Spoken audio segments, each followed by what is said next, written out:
If you were thinking about, like, the most reliable, rock-solid American brand, maybe one that could just raise prices whenever and keep making money, no matter what the economy's doing, Hershey's probably comes to mind, Oh, right? absolutely. It's chocolate. It feels like something people just buy. Comfort food dominates the shelf space. You'd think they're immune. Exactly. But we just dove into their latest quarterly report, the Q3 2025 10Q, and it's a bit of a shocker. The sales look great, humming along, but the profit story, surprisingly rough. It really is a tale of two cities within one company. So our mission today really is to unpack that paradox. We're looking at how Hershey, this global giant in candy, navigated what's clearly a very volatile environment. We see their famous pricing power running headlong into these soaring commodity costs. And we'll explore what they're actually doing about it internally, their big efficiency plans, and maybe hint at why their biggest success right now isn't even chocolate. Right, so let's give you the big picture up front. Here's the core tension. Net sales for the third quarter, up a healthy 6.5%. Looks good. And it's a big but net income for that same quarter. It just cratered dramatically down. That's the puzzle we need to solve. Okay, so let's start with that good news, the sales. A 6.5% increase in quarterly net sales, bringing them to, over $3.18 billion. That feels like a strong sign. Consumers are still buying. They are, and it signals real brand health, definitely. But it's crucial how they got that increase. Was it just more Hershey bars flying off the shelves? More volume?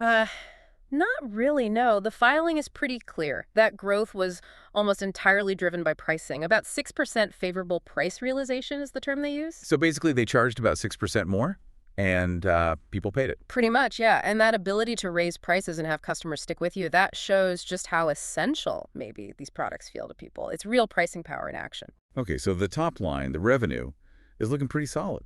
But then the shocker you mentioned, the bottom line, profit. If revenue's up but profit collapses, that screams cost problems, doesn't it? It screams cost crisis. The damage in Q3 alone was, it was huge. How huge? Give us the numbers. Okay. For the third quarter of 2025, net income dropped by $170 million. That's a 38.1% decrease compared to the same quarter last year. Wow. 38%. Yeah. And the earnings per share, same story, dropped 38.2%.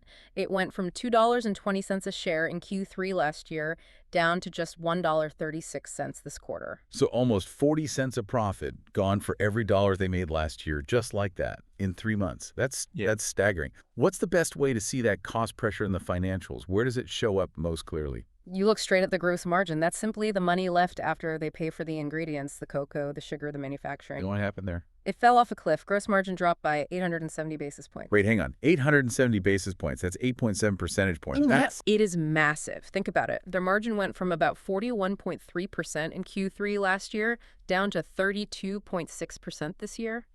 Nearly 9 full points of profitability just gone. So for anyone listening, that means for every dollar of sales, they're keeping almost 9 cents less profit than they were just a year ago. That's the definition of a squeeze. Exactly. It shows directly that their input costs, the stuff they buy, went up way faster than the 6% price hikes they managed to pass on to you. And you said this wasn't just a one-quarter blip, right? Looking at the year so far. No, definitely not a blip. If you look at the first 9 months of 2025, the trend is just brutal. Net income over those 9 months decreased by 60.5%. 60%. 60.5%. They made $1.42 billion in net income in the first 9 months of 2024 this year. Only $563.2 million. Cost inflation is just absolutely swamping their price increases. Okay, so the gross margin collapse tells the story. They're facing this huge cost pressure. What specifically is driving it? What's the main culprit here? Is it energy, labor, or something specific to candy? Well, it's the one everyone in the chocolate world is talking about, cocoa. The filing points directly at unfavorable commodity costs, and cocoa is by far the biggest piece of that. How bad did cocoa prices get for them? The average futures contract price they were dealing with for the first 9 months of 2025 hit $3.97 per pound. Now, compare that to the average for all of 2024, which was $3.45. That's a 15% jump. 15% higher cost for your main ingredient. Yeah. Yeah, that's going to hurt.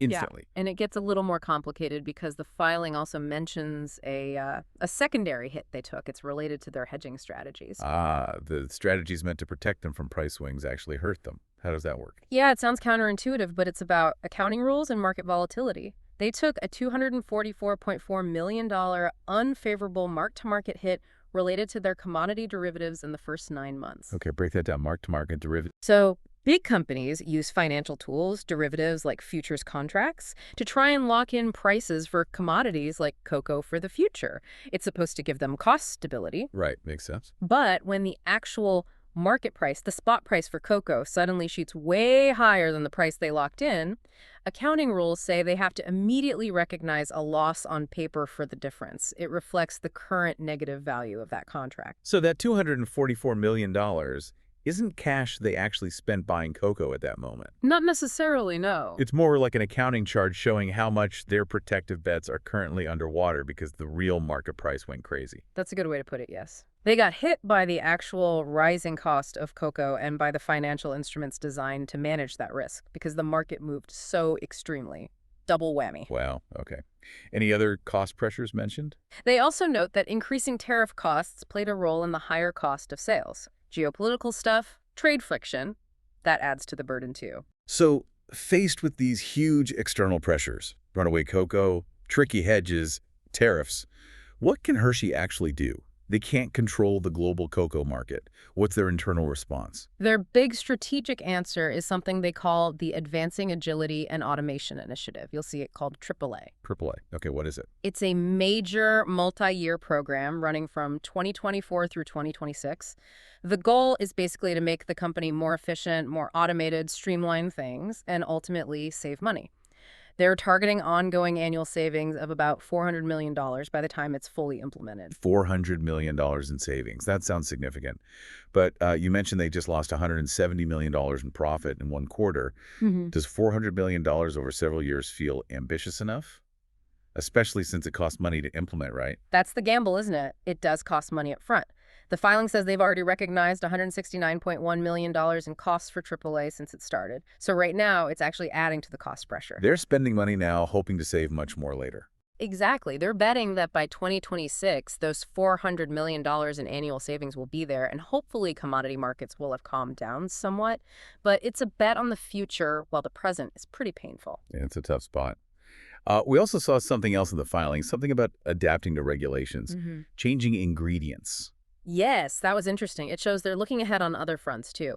They mentioned the FDA's announcement from April 2025 about phasing out certain synthetic food dyes, the petroleum-based ones. Right. And Hershey's response is proactive. They've decided to remove all those certified food, drug, and cosmetic colors, the artificial ones, from their snacks line by the end of 2027. So responding to health concerns and getting ahead of regulations, even while fighting this cost fire. Yeah, it shows they're still managing the long-term brand image and compliance stuff amidst the immediate crisis. Okay, so the core business, the chocolate, is under immense pressure from costs. But Hershey isn't just chocolate anymore, is it? They've been diversifying. Where are things looking better? That's where you have to break down their business segments. There are three main ones: North America Confectionery, North America Salty Snacks, and International. Let's start with the big one. North America Confectionery. That's Reese's, Hershey bars, the Heartland. Still the giant, yeah. Accounts for about 82% of their sales in Q3.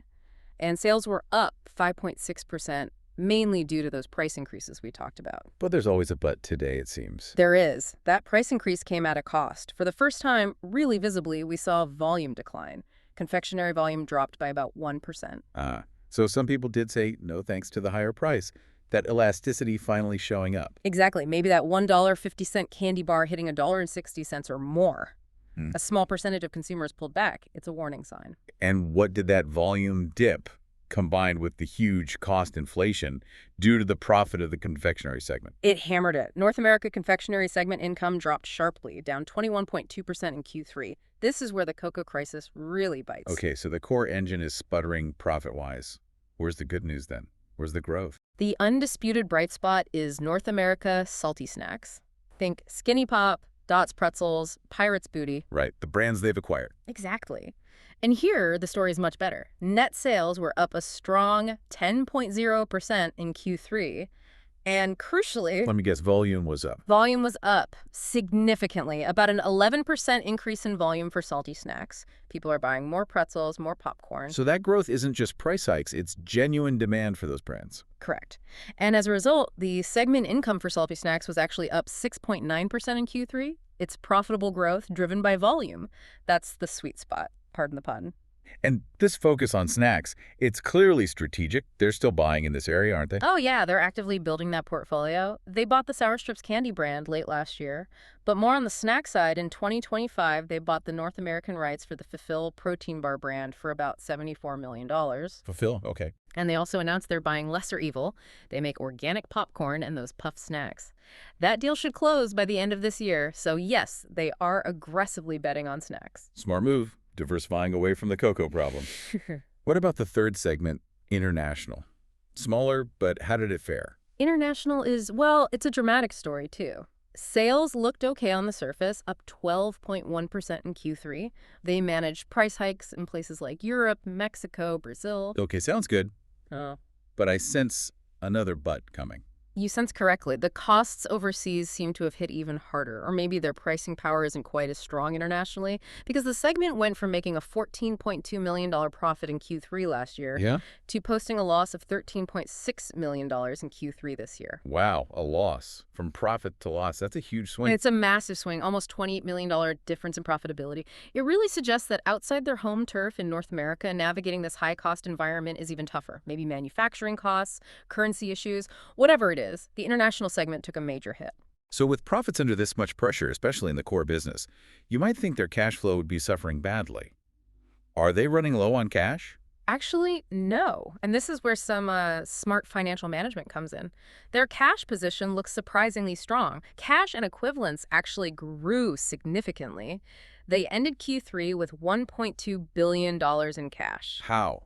If operations aren't generating as much profit. They borrowed. In the first quarter of 2025, they issued $2.0 billion in new long-term debt bonds, essentially. 4 different series, maturing between 2028 and 2035, with interest rates mostly between 4.5% and 5.1%. Okay, so they took on $2 billion in new debt. Why? Just to hoard cash. Not exactly hoarding. It was more about restructuring their debt profile. They used a big chunk of that new cash, about $1.1 billion, to pay down their short-term debt. Ah, so swapping short-term obligations for longer-term ones. Pushing out the due dates. Precisely. It gives them more breathing room, more financial stability and liquidity while they navigate this cost storm. Buy some time. Makes sense. And speaking of spending money, we also noticed a change in their capital expenditures, their investments in things like factories and systems. Yes, that's another piece of the puzzle. Capital spending, which includes big IT projects like software, actually decreased quite a bit. How much? Well, in the first 9 months of this year, 2025, they spent about $382 million on these investing activities. Last year, during the same period, it was closer to $549 million. That's a pretty significant drop in spending. Why the pullback? The filing attributes it mainly to the winding down of their massive ERP system upgrade. That big enterprise resource planning software implementation was a huge project, mostly completed in 2024. So that major tech spend is finished. Right, which frees up capital. And now they can maybe redirect that spending capability towards things like the AAA initiative. Right. The automation and efficiency savings. That seems to be the logic, yes. The timing connects nicely. Finish the big foundational IT project, then pivot the investment focus to cost-saving initiatives like AAA to fight the current margin pressure, moving from modernization to efficiency. Got it.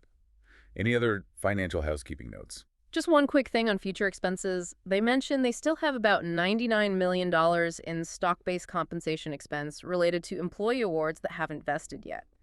That cost will gradually hit their income statement over the next 2 years or so. Just something to keep in mind. #tag outro. Okay, so let's step back and try to summarize this complex picture. Hershey seems like a company that's succeeding and struggling at the same time, doesn't it? That's a perfect way to put it. It's a real paradox. On the success side, they've proven they still have significant pricing power, at least in North America. People are paying more for their core products, and their strategic shift into salty snacks looks like a home run, real volume growth, strong brands. Definitely. And they're managing their finances prudently, using debt smartly to ensure liquidity, and they have this major internal efficiency program, the AAA initiative, underway. Those are all positives. But then there's the struggle. The external cost environment is just brutal, primarily cocoa, but also tariffs and those complex hedging impacts we discussed. And that environment is currently overwhelming the benefits of the price increases. the clearest evidence. That 870 basis point collapse in gross margin, that's stark proof that the core profitability engine is taking on water, at least temporarily. They're fighting back with AAA, but the enemy cost inflation is landing heavy blows right now. It really is. The pain is immediate. The savings from AAA are still mostly in the future. Which brings us, I think, to the final provocative thought for you, the listener, to consider. Hershey is banking heavily on that advancing agility and automation initiative, delivering $400 million in annual savings by 2026. They need it. They absolutely need it to restore margins. But given how dramatically and frankly unpredictably commodity costs savage their profits this year, in 2025, the big question is, can those future AAA savings actually reach the bottom line? Or will ongoing inflation, maybe volatile cocoa prices continuing, just swallow up those efficiency gains before they can make a real difference? Can internal cost-cutting truly outrun global macroeconomic pressures? That's a multi-billion-dollar question hanging over Hershey right now. And that's what we'll definitely be watching for in their upcoming results. Can the AAA plan deliver fast enough to matter?